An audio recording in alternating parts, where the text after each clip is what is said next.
São dois seres humanos ali, Sim. com princípios e valores diferentes que já vieram de outras famílias, que estão se juntando ali, que estão achando que vão se fundir, mas não vão, elas são diferentes. E você precisa aceitar o outro tal como é, para essa relação não ser de mãe e filho, e sim de esposa com esposo. Então, a codependência dela tá numa relação de mãe. E a esposa precisa cuidar da mulher dela, primeiro, a mulher nela, para que ela possa ser esposa no momento certo e seja ela no momento certo. Porque ela escolheu ser esposa de um dependente químico. Mas ela não tem noção do que ela escolheu.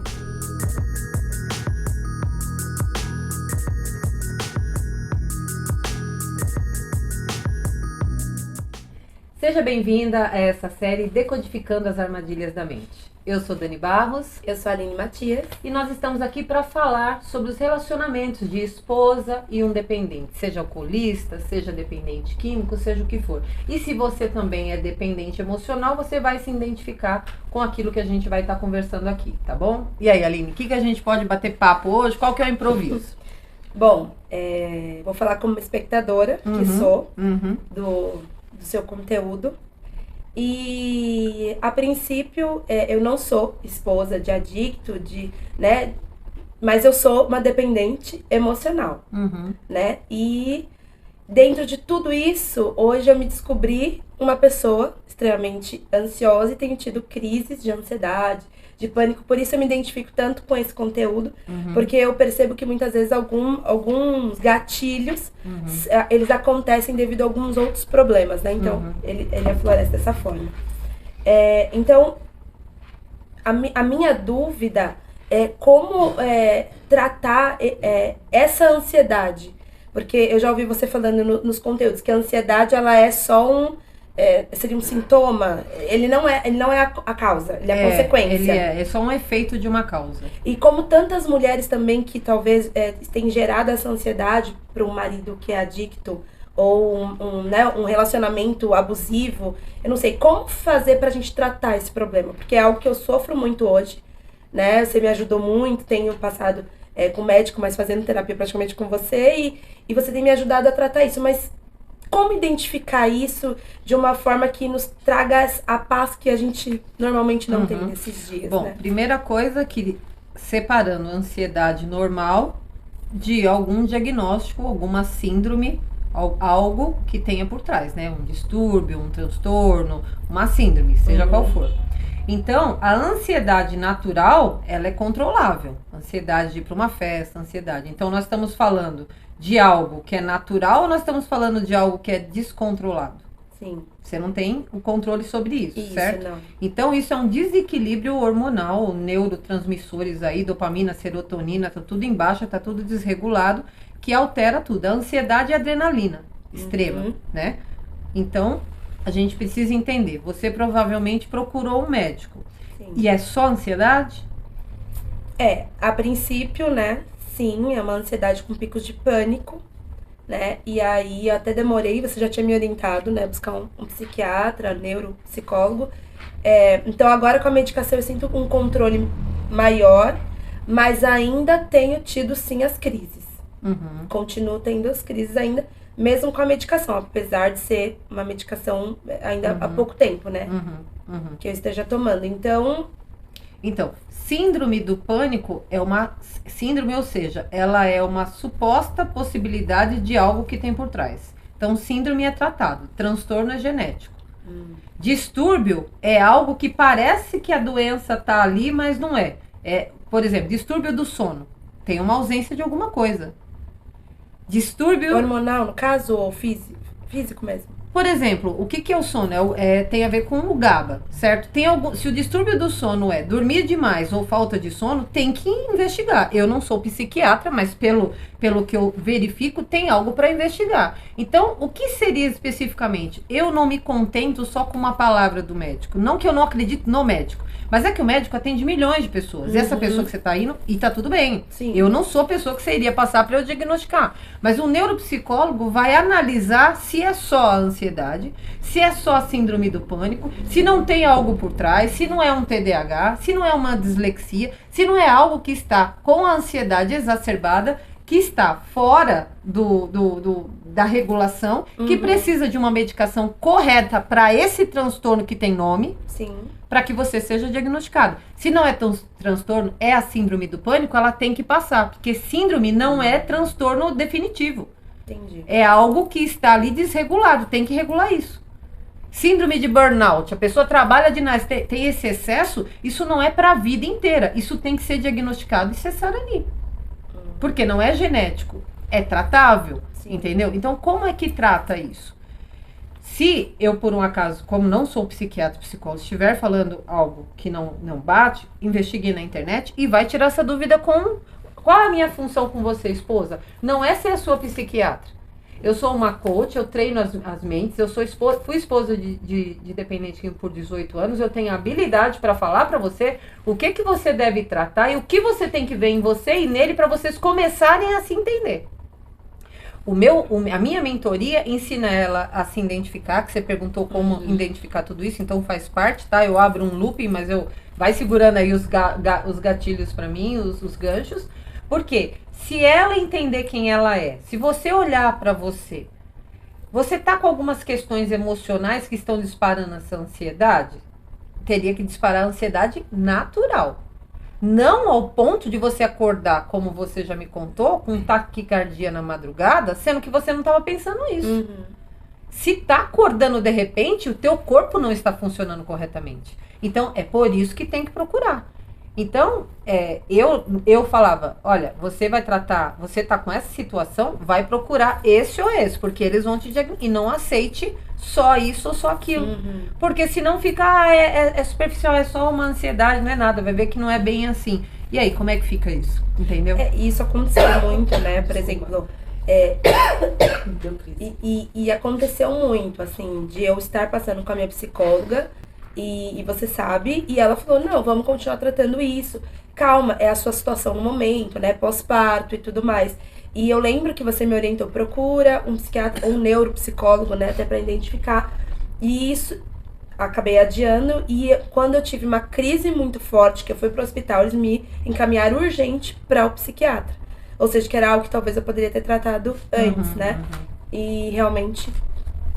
tem me ajudado, mas eu ainda preciso de um diagnóstico mais profundo, né? Porque assim, se a medicação te deixar totalmente normal e você não sentir mais nenhuma angústia, porque eu vejo que um TDAH, por exemplo, é de uma mente que tem dificuldade de focar só numa coisa, porque tem atenção em várias coisas ao mesmo tempo. É uma pessoa que é de variedades, não gosta de rotina. É uma pessoa que não se dá com planilhas, ela gosta de coisas mais operacionais. Aí se você tem isso, você começa a gerar uma angústia, né? Não sei você, mas qualquer outra pessoa, de que eu não sei ser uma secretária, eu não sou capaz de trabalhar em lugar nenhum. Por quê? Porque a sua mente, que é um transtorno de comunicação, não está tendo aquela percepção, aprendizado correto por causa disso. Aí você se mete num emprego que alguém enfiou você e você não procura aquilo que realmente você pode se desencadear bem, se desenvolver bem, porque você está na função errada. Isso é não se conhecer. Sim. Aí começa a disparar baixa estima, sou sempre mandada embora e não consigo aprender. Por quê? Porque você está no lugar errado, sendo a pessoa errada no lugar certo, digamos assim. E se você estiver no lugar certo, sendo a pessoa certa com aquilo que você é, você não vai ter esses pensamentos negativos que desencadeiam uma ansiedade, que desencadeiam uma depressão, que são só síndromes. Sim. Só que se você vai retroalimentando esses pensamentos de ansiedade, porque você não é capaz, e de que você é uma coitadinha no passado com seus históricos frustrantes, você fica adoecido emocionalmente. Aí é síndrome. Agora, se tem um transtorno, pelo menos vai para investigar para saber. Pra conseguir tratar, né? Para pelo menos tratar com propriedade, para não ficar aí solta. Não é. Tá, tudo bem, então vai ver que não é, entendeu? E não fique com dúvida. Porque o problema é você não saber quem você é. Eu não ficaria assim, entendeu? Sim. O que mais? Não, uma outra pergunta que eu vi que muitas das suas espectadoras também, elas perguntam, porque nós como mulheres, a gente tem muitas questões, né, que nos envolvem, que nos deixam para baixo. Então, num relacionamento que é algo muito forte com algumas pessoas, com homens, às vezes de forma abusiva, E elas se permitem muitas vezes estar nesse relacionamento. E eu vi que algumas delas ficam perguntando, né? Assim, como eu faço para aceitá-lo? Da forma que está, né? Seja ele, como eu disse, abusivo ou um dependente químico. O que ela faz? Ela realmente consegue aprender a aceitar ele da forma que ele é, ou a situação como ela está? Então, o princípio das comunidades de apoio, eles dizem sempre assim: eu amo você, mas não aceito o que você faz. E quando eu falo que eu vou ensinar a parar de sofrer, vivendo com ele, é porque, na verdade, essa mulher está alienada de quem ela é e de quem ela está vivendo. O homem fora da droga, o homem na dependência química e a personalidade do homem que está fora da droga. E o manipulador que está na dependência química. Ela está totalmente alienada. Então, ela entende que eu vou ensinar ela a aceitar a dependência química dele. Eu não quero nada, não dá para aceitar nada de que traga mal para a família e para ele mesmo, porque ele também não quer viver nessa situação. O que eu estou ensinando ela é entender os seus princípios, entender quem ela é, entender os valores, entender se de repente ela não tem se essa ansiedade exagerada que ela está, não tem a ver com ele, tem a ver com ela. Aí ela fala que ele é que gera ansiedade, ela tem um TDAH e ela nem sabe, por exemplo. Então todo mundo tem problema? Pode ter. Só que às vezes a gente nem procura saber se a gente tem ou não. Sim. Aí a gente é um ser humano passivo de qualquer coisa, mas todo mundo então é doente? Não. Só que eu vejo que todo dependente emocional, alcoolista ou dependente químico tem um diagnóstico duplo. Sim. Tem algo ali, que o diagnóstico duplo é ter a dependência e mais algo, que é isso que desencadeia. Se ela tem essa ansiedade exacerbada, o cara nem tá usando droga e ela tá pilhada, não é porque ela tá habituada que ele usa droga, é só histórico. Se tá disparando uma ansiedade, uma angústia, eu não sei o que eu tô sentindo, eu acordo de madrugada, isso não tem a ver com ele. Tem a ver com ela. E aí ela precisaria procurar um médico, porque de repente ele tá sossegado assistindo TV, tá lá numa boa e ela tá, porque eu tô sentindo um sexto sentido. E não é bioquímico. Até a necessidade de ter algum problema, né? Isso. E isso é um padrão da codependência. A gente tem necessidade de estar em montanha-russa. Se a coisa estiver bem, a gente já procura. Mas, nossa, mas tá tudo bem. Será que não tem alguma coisa errada? Porque tem alguma coisa errada, você entendeu? Sim. E aí, isso sim é só pensamento. Mas se ela tá, como eu já tratei pessoas que me falam, eu acordo de repente, eu tô bem, hoje eu acordei, quando eu acordei eu tava angustiada, parece que algo vai acontecer, não é sobre ele. É ela mesma. Dani, você não acredita em sexto sentido? Você não acredita que de repente algo espiritual? Até acredito. Só que se isso é constante, tem algo errado, porque espiritual é pontual. Agora, quando é algo constante, tem coisa de corpo aí, de mente, que tem que ser tratado, entendeu? E ela acaba não tratando isso e atribuindo a ele que ela é ansiosa por causa dele, que vive com um dependente químico. Não sei se era só isso a pergunta, porque você colocou algumas coisas. Não, era isso, mas assim, dentro disso, você comentou que ela precisa identificar o homem, né, do momento, por exemplo, que ele está sob o efeito da droga, e ele sendo ele, né, a personalidade. E aí eu te pergunto, como ela faz para identificar nesse homem, né, nesse marido, se ele é um homem que é manipulado pela droga, então ele reage daquela forma porque ele está sob o efeito da droga, ou se ele não, ele realmente, assim, a personalidade, ele é um narcisista mesmo e infelizmente, independente da situação, ela vai sofrer as consequências com ele. Então, você falou é engraçado, todo mundo que me pergunta as coisas, parece que eu vou mudando de assunto. Mas é que dentro de várias colocações que vocês fazem, e tá tudo certo, porque as pessoas não têm, né, esse conhecimento e também não se preocupa, narcisista é uma coisa e o manipulador da dependência química é outra coisa. Ele pode ser um manipulador com a dependência química, que é a forma de conduzir ali para poder ser a vítima da história, conseguir dinheiro, conseguir que ela tire ele da clínica. Então, ele usa os sentimentos dela e o medo de perdê-lo contra ela. Isso é a manipulação da dependência química. Quando você fala de narcisista ou de um homem que trai, por exemplo, ou qualquer outra coisa assim, isso tem a ver com uma personalidade. Mas o narcisista não é só personalidade, é um distúrbio, é um transtorno. de personalidade. É muito mais profundo. Muito mais profundo.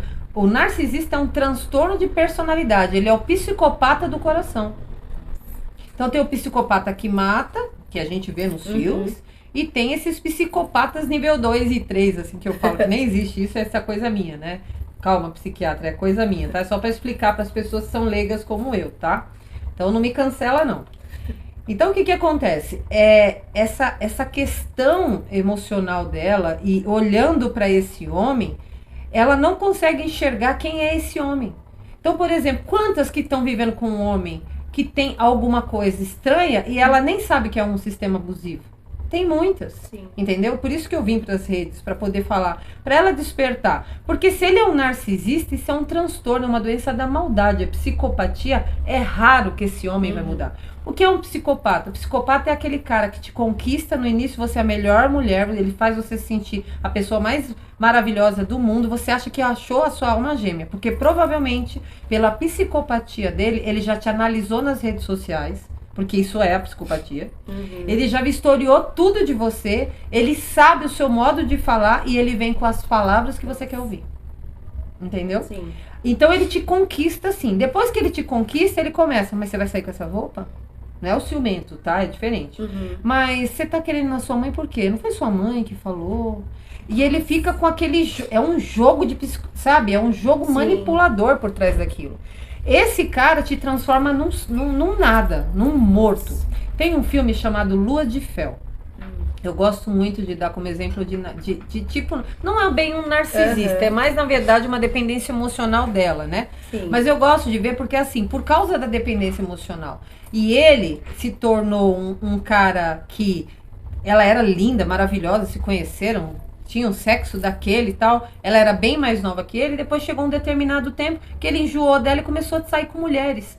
Só que aí ela começou a se não se ver mais como uma mulher bonita, ela tinha um cabelo todo lindo, caracolado, tudo, ela cortou o cabelo aqui, ela se maquiava toda horrorosa, ela começou, assim, tentar chamar a atenção dele de tudo que é de jeito e não tinha mais. E o que acontece? Esse cara foi diminuindo ela, diminuindo, e ela se tornou isso.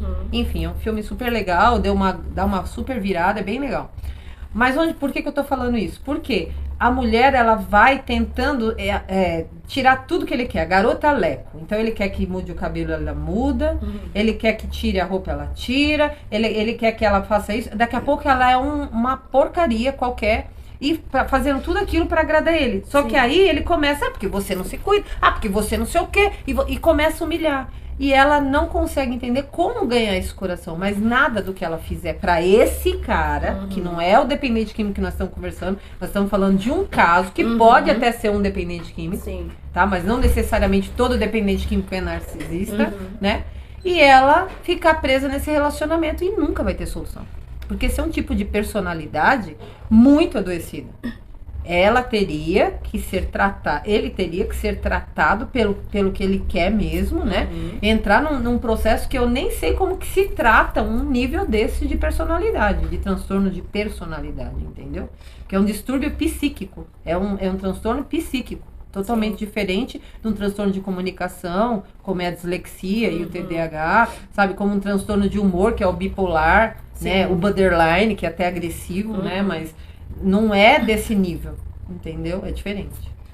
Acho que o grande problema é que a gente não tem informação, né? Não temos. Porque você estava falando e eu lembrei de um conhecido, né? Que ele tem esse costume, assim, ele não é uma pessoa que tem vícios, vamos dizer assim, não aparente, né? Assim, mas ele tem essa forma de falar muitas vezes com as pessoas, né, que está do lado, assim. Então, ele tem uma ex-esposa que ainda tá tentando voltar pro relacionamento e ele tem essa forma de falar, sempre diminuindo, sempre o problema está nela, sempre... Então, assim, é algo que nós mulheres, acho que qualquer pessoa, né, precisa aprender, ter conhecimento, né, pra gente poder identificar no outro quando vale a pena lutar pelo outro, né, porque às vezes... o cara só vai diminuir ela, sempre. E às vezes não necessariamente ele é um narcisista, ele é um cara egoísta mesmo. Sim. Ele é um cara que não teve, então, até pra isso, por isso que eu treino essas mulheres. Porque hoje, então eu tenho que me tornar uma psicóloga? Não. Às vezes uma informação simples já te ajuda. Sim. Porque quando elas passam por esse processo, até por elas estarem me ouvindo, elas já começam a ficar ligadas nos relacionamentos externos, de pessoas que não tem nada a ver com ela. Sim. Elas já começam, cara, como é que pode estar aguentando? Nossa, mas por quê? Sabe, porque você começa a se despertar. Então, como é que eu paro de sofrer numa relação dessa? Primeiro, eu preciso saber, se o meu filho, por exemplo, né, um outro exemplo, é autista, eu vou sofrer muito mais com essa criança se eu não tiver conhecimento. Sim. Se eu não tiver conhecimento de que ele tem autismo. E a partir do momento que eu sei que ele tem autismo, como lidar com uma criança autista? Qual escola eu boto essa criança? Como que eu me relaciono, como eu faço ele se relacionar, ou que tipo de profissional que faz ele se relacionar com outras pessoas, como ele vai se desenvolver na vida, eu preciso saber, porque por que eu me estresso quando eu resisto? Não, meu filho não é autista, não, ele não tem nenhum problema. Não, então o estresse me gera uma doença emocional porque eu resisto. Quando eu abraço, isso se torna só um desafio e aquilo eu vou com propósito. Então, se uma esposa está num relacionamento com dependente químico, ela para de sofrer quando ela tem propósito. Se ela tiver ali como um estresse, ela adoece emocionalmente, ele não para de usar droga e ela morre de câncer. Nossa. Ou fica enlouquecida. Sim. Aí larga ele depois de 25 anos, podre, arrebentada, com a estima no pé, às vezes com um transtorno, por exemplo, um TDAH, com déficit de atenção, não trabalha porque não consegue parar emprego por causa do transtorno, entendeu? Sim. Não por causa dele. E aí fica parada nessa situação sem saber o que lidar. Por quê? Meu povo sofre por falta de conhecimento. Então, a partir do momento que eu tenho conhecimento, eu posso lidar com essa pessoa. Meu filho tem autista, né? Trago como exemplo. Eu sofro menos. Por quê? Porque eu sei lidar com essa situação e eu amo ele tal como é. Então, quando você tá com dependente, foi o meu caso, eu amava ele tal como é. A minha salvadora não salvava mais, eu era uma colaboradora. Eu procurava ajuda para o problema. E quando nós estávamos juntos com o homem fora da droga, nós éramos parceiros naquilo. Só que eu não conhecia o diagnóstico duplo. Eu não sabia que ele tinha um transtorno bipolar. Talvez eu teria salvado meu casamento. Não teria deixado ele se desgastar, não por causa da droga, mas por um todo, entendeu? Teria sido diferente. Nem você, né? Ter se desgastado, provavelmente. Exatamente. Então, assim, eu acho que eu tô trazendo um atalho com essa informação. Eu posso não ter 100% da verdade, porque ninguém tem, né? Mas os médicos que são especializados para isso, têm conhecimento, eles podem nos direcionar. Mas se você pelo menos sabe perguntar. Sim. Se você chega num lugar e você não sabe o que essa pessoa tem, fica difícil. A minha filha, quando ela desenvolveu o transtorno, eu cheguei lá já com uma possível, né, ideia daquilo, o que é essa situação. Ela tá com alguma coisa errada, eu só não sabia o que era. Você curta o caminho, né? Aí quando eu cheguei lá e vi, minha filha não é assim. Você percebe, o problema é que as pessoas estão se relacionando umas com as outras sem ver o outro. E quando você percebe a pessoa, você percebe que tem algo errado. Eu com a minha família, com as pessoas, minha mãe teve um tombo, eu não sabia, nós não sabíamos, somos 4 irmãos, né? Ela vive com as minhas irmãs, e ela teve um tombo que nós não sabíamos que ela teve, e de repente eu percebi à distância, porque eu não vivo com ela, que ela estava diferente. Começou a emagrecer, ela é de comer, começou a ficar diferente, não prestava atenção nas conversas, começou a esquecer coisas que ela tem 60 e poucos anos, não era pra isso. Desconfiei de quê? Alzheimer.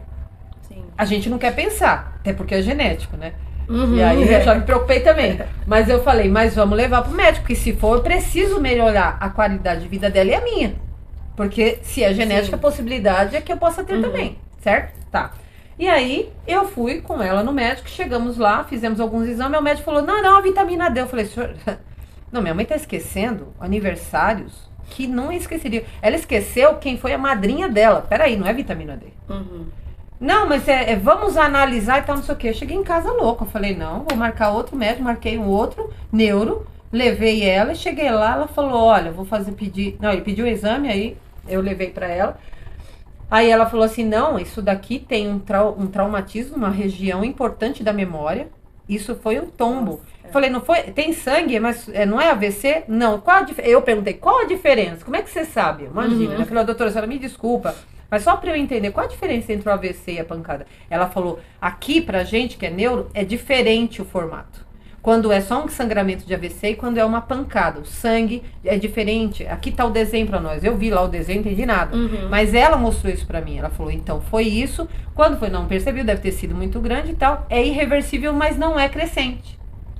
Então, ela vai tomar agora essa medicação pro resto da vida, porque vai facilitar a memória dela pra ela não esquecer. Porque esqueceu senha, esqueceu um monte de coisa. Sim. Entendeu? Mas agora tá sendo melhor. Se eu não tenho esse conhecimento, o que ia acontecer? A minha mãe poderia entrar num processo de débil muito mais grave e isso ia trazer dor pra gente. Sim. Então, quando nós temos conhecimento a esse nível, mesmo eu não sendo formada na área, e até você ou qualquer outra, quando você começa a desconfiar das coisas, você tem perguntas para se fazer. Sim. Porque o médico atende muito, ele não é obrigado a saber, ele não tem teu histórico, como eu disse daquela mãe. Sim. Né? No outro vídeo eu falei da mãe, que a menina tinha o coração com buraquinho. Se ela tem o conhecimento, o que o médico fala é questionável, mas não porque nós não confiamos, porque nós vivemos todos os dias com a pessoa. Sim. Então, quem é a melhor pessoa para saber sobre o dependente químico? É a esposa, porque nem a mãe sabe tanto de um filho quanto uma esposa. Então, ela é a melhor pessoa para ajudar, entendeu? Sim. Eu vou até fazer um adendo, assim. Pode. E eu falo que, pra mim, me esclareceu muito. Porque, você sabe, no início mesmo, quando eu assistia os conteúdos, eu pensava, não, imagina, eu não sou, né, esposa de um adicto, não é pra mim.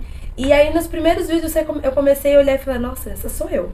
Essa sou eu. Porque a minha dependência emocional sempre foi muito forte. E aí, eu fui me descobrindo, e hoje, graças a Deus, mas muito pelo conteúdo, né, de quanto você me ajudou, isso me libertou, porque é conhecimento. Então, hoje eu já sei como lidar com alguns gatilhos, com algumas pessoas, e isso realmente é muito mais leve, né? Você tem a dificuldade, mas ela não te dá aquele peso, não te deixa amarrado àquela situação.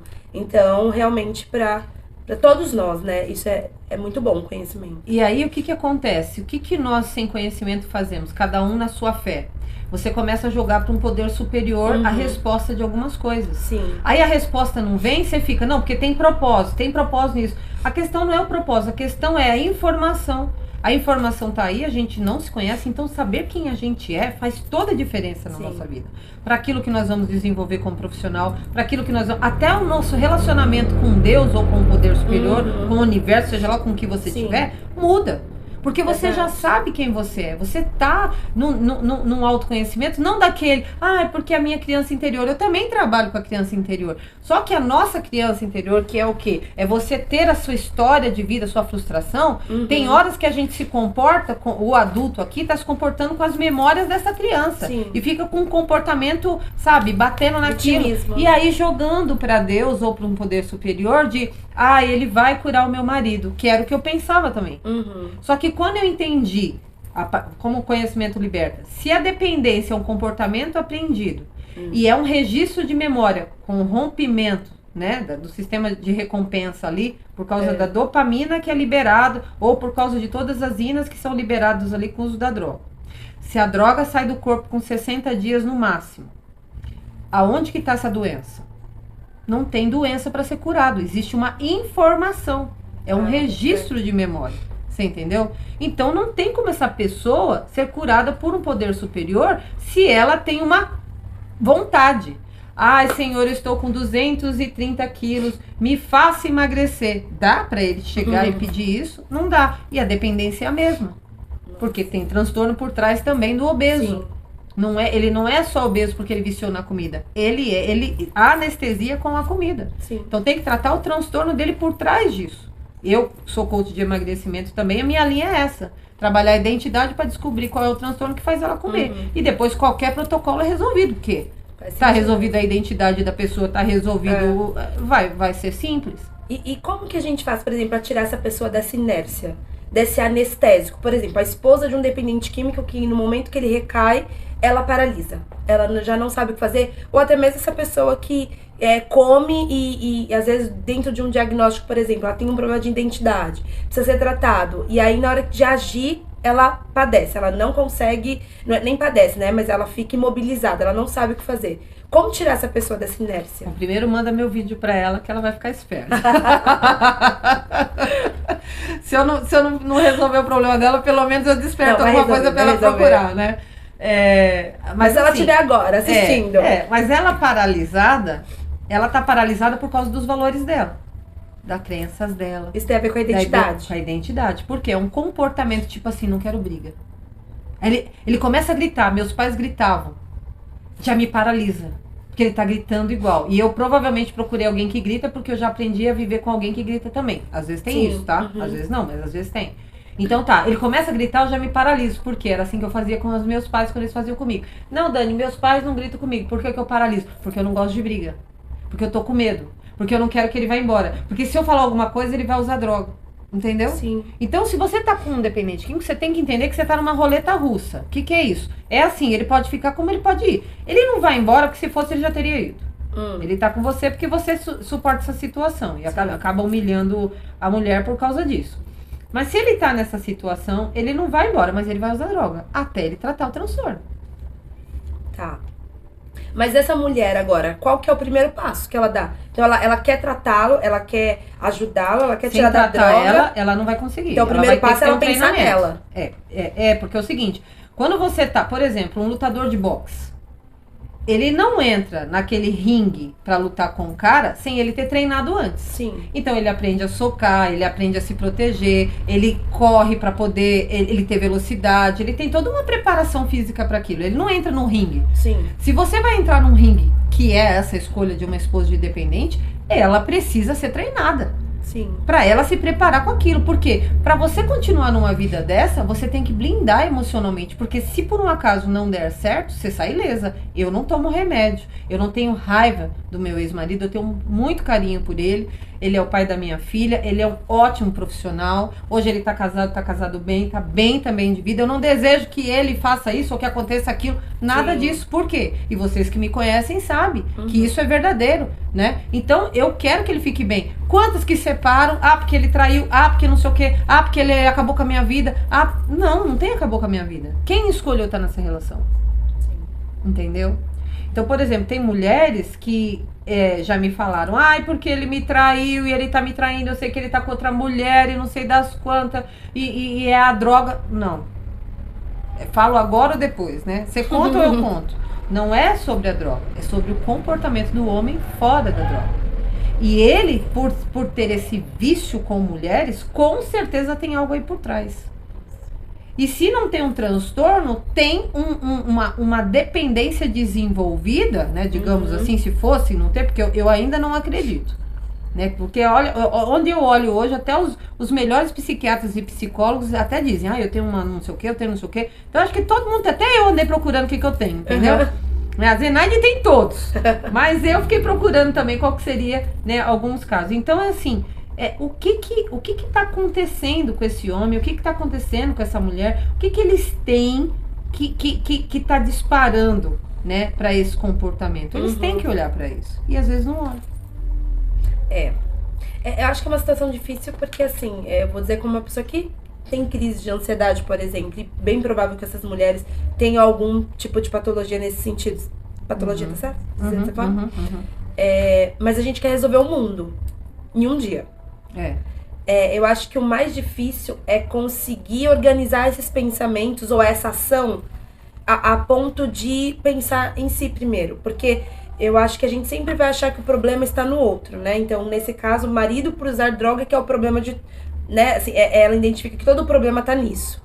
Então, identificar que começa em mim o tratamento pra poder gerar no outro esse fruto, talvez, né? Não sei se ele vai ser tratado ou não, mas eu acho que é muito difícil, assim, é bem complexo pra mim, porque eu que sou ansiosa, e você sabe, eu tenho essa coisa de, eu quero tudo pra hoje, eu não consigo. Então você falou assim, então primeiro tem que pensar nela, né, essa pessoa pensar primeiro nela, tentar tratá-la, a identidade dela, os sintomas dela. É difícil entender isso, eu acho que também quem tá do outro lado quer resolver tudo pra ontem, mas como organizar esses pensamentos, assim, como organizar isso? Não sei como dizer, mas assim, todos esses problemas... É assim, ó, primeiro, eu sempre, uma das minhas bandeiras o fim de qualquer dependência está na identidade, qualquer. Sim. Isso foi uma virada de chave que veio pra mim quando eu criei essa mentoria, quando eu criei esse curso metodicamente. Por quê? porque eu sabia que eu precisava de um passo a passo para falar com essa esposa. Porque mudança de identidade não é assim. Né? Eu uso em algumas aulas, quando eu faço alguns eventos, né? A borboleta, a lagarta e a borboleta. Ela é filha da borboleta, mas ela tem uma identidade totalmente diferente da borboleta. E quando ela se torna uma borboleta, ela não vai com a identidade de borboleta. Ela é borboleta, ela não voa se rastejando, ela muda total. Entendeu? São identidades transformadas. O problema é que quando essa ansiedade está acontecendo, ela quer rápido essa transformação, ela precisa tratar essa identidade de lagarta dela, ansiosa, entender se ela tem um TDAH que está transformando essa ansiedade, se ela tem qualquer outra síndrome, como você relatou do seu caso. Sim. Seja o que for que ela tem, porque às vezes a ansiedade dela não é sobre ele, é sobre ela. Volto a repetir, é sobre ela. A autorresponsabilidade sempre tá muito presente, né? E é gostoso jogar pro outro, né? Como é que a gente resolve? Isso responde muitas questões, na verdade. Autoresponsabilidade. E aí, o que acontece? A partir desse reconhecimento, ela, com o conhecimento de ver o que está acontecendo com o outro, ela não vai conseguir fazer pastelaria. Me dá 2 de carne de pizza para levar. Ele é maravilhoso. Por quê? São 2 seres humanos ali, sim, com princípios e valores diferentes que já vieram de outras famílias, que estão se juntando ali, que estão achando que vão se fundir, mas não vão, elas são diferentes. E você precisa aceitar o outro tal como é, para essa relação não ser de esposa, de mãe e filho, e sim de esposa com esposo. Então, a codependência dela tá numa relação de mãe. E a esposa precisa cuidar da mulher dela, primeiro, a mulher nela, para que ela possa ser esposa no momento certo e seja ela no momento certo. Porque ela escolheu ser esposa de um dependente químico. Mas ela não tem noção do que ela escolheu. E desculpa, Aline, só um adendo ainda. Muitas, que eu repito sempre, é o que? Tinham um dependente químico antes, tem um alcoolista depois e casa de novo com um dependente químico. Isso aconteceu várias vezes, de vários relatos. E é interessante que isso era uma ideia que eu tinha, baseado nas minhas experiências, que eu tive um namorado que usava maconha, depois eu tive um galinha, depois eu tive outro galinha e casei com um dependente químico. Então, não necessariamente tem que ser todos dependentes químicos. Mas, pra minha surpresa, a maioria delas já estavam casando pela 3ª vez com dependente químico. Nossa. Você entende? É um ciclo. É um ciclo, mas por quê? Por causa deles? Porque ela gosta de dependente químico? Não, porque ela se relaciona com sistemas adoecidos para salvar. Isso atrai. Quem salva? Ela só salva o que tem problema. Não é que atrai, é que ela só se identifica, o coração dela só bate forte quando ela ouve que alguém tem um problema. Entendeu? Aí ela fala, nossa, entendeu? É uma doutora, ela quer cuidar. Quer cuidar, só que vai junto. Ela não tem a estrutura de um médico que cuida de morte, que cuida de doenças, que não leva para casa. Sim. Ela leva. Ela carrega no colo e passa do papel de esposa para mãe rapidinho. Nossa. Então, essa a pergunta que você fez era se ela vai ser conduzi-la, porque ela tá inerte, né? Como conduzi-la nisso? Ela precisa passar por esse tratamento, como eu passei. Eu me descobri um monte de coisa. E às vezes eu ia na terapeuta e eu queria uma resposta. E ela era uma ótima terapeuta. Eu amo a terapeuta que teve. A gente conversava muita coisa sobre a psicologia, mas não era mais tão assertiva quanto eu acho que eu precisava. Porque o que a gente quer saber? O que ela quer saber sempre? Sobre ele. Sim. A gente quer a resposta pra ele. Você tem pra me dar, Dani? Aí eu quero saber. Se eu tiver um curso pra me tirar ele da droga, tá tudo lindo. Ela pode ajudá-lo a sair da droga. Porque tirar nunca, nenhum curso vai ajudar ela a tirá-lo. Porque ele é que fica ou sai. Sim. Mas ela pode ter propriedade para ser cuidada durante esse processo, para não adoecer, continuar na luta e falar, você quer? Não. E se ela continuar com ele querendo ficar na droga, é uma opção dela. Sim. Mas consciente, você já não sofre mais. Sim. Cara, vai beber, ele quer ficar caído lá na rua, vai ficar. Eu não vou pegar. Agora, você tem que ver se você quer isso pra você. Se o cara não quer ajuda, vale a pena? Se vale, fica bem. Aceita que dói menos. E tá tudo bem, porque às vezes é um cara bacana. Eu já conheci uma amiga, conhecidos nossos, que o pai era alcoólatra, a família amava ele. Ele era um querido lá pra família. A esposa nunca falou mal dele pra mim. Eu me lembro bem do carinho que ela falava desse esposo, entendeu? E ele faleceu, infelizmente, dentro dessa situação e foi um ótimo pai. Sim. Então, mas é aquilo, não há esse sofrimento, você entende? Sim. Então, as pessoas podem viver nisso, mas elas precisam estar equipadas. Então, não tem como um botão, não é um botão, Aline. É um processo, é uma jornada. Por isso que eu trabalho isso em 9 meses pra pessoa. Por 9 meses depois de 20 anos sofrendo, você não acha que é rápido? É rápido, não é?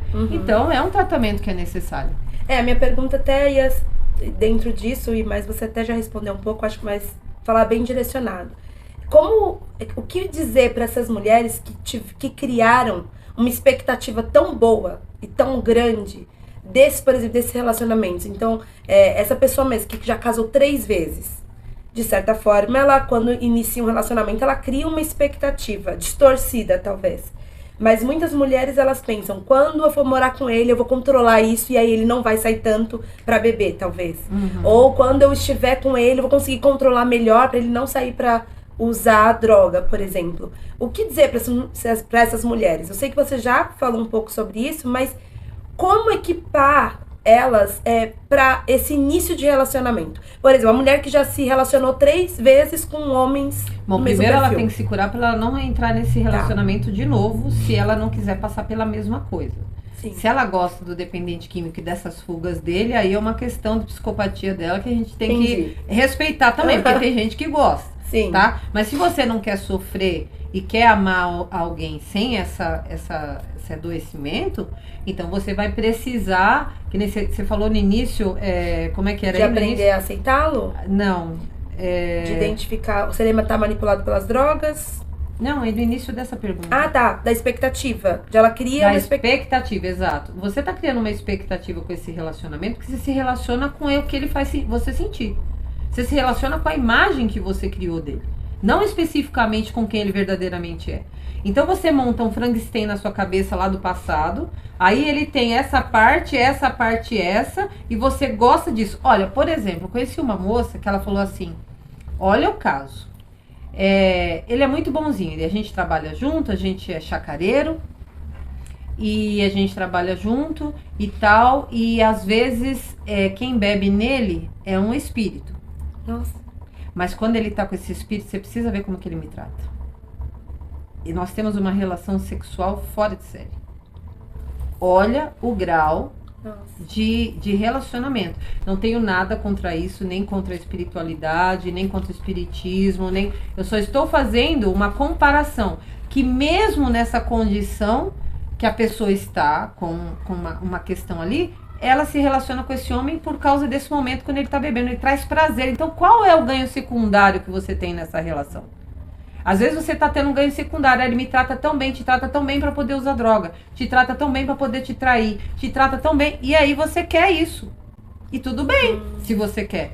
Sim. Entendeu? Por isso que você tem que saber quem você é, para você saber o que você quer e o que você não quer sobre isso. Para você ter uma relação sadia até com o adoecido.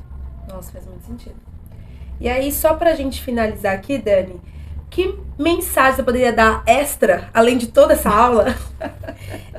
Como é que essa mulher, ela resgata a própria vida, a autoestima dela?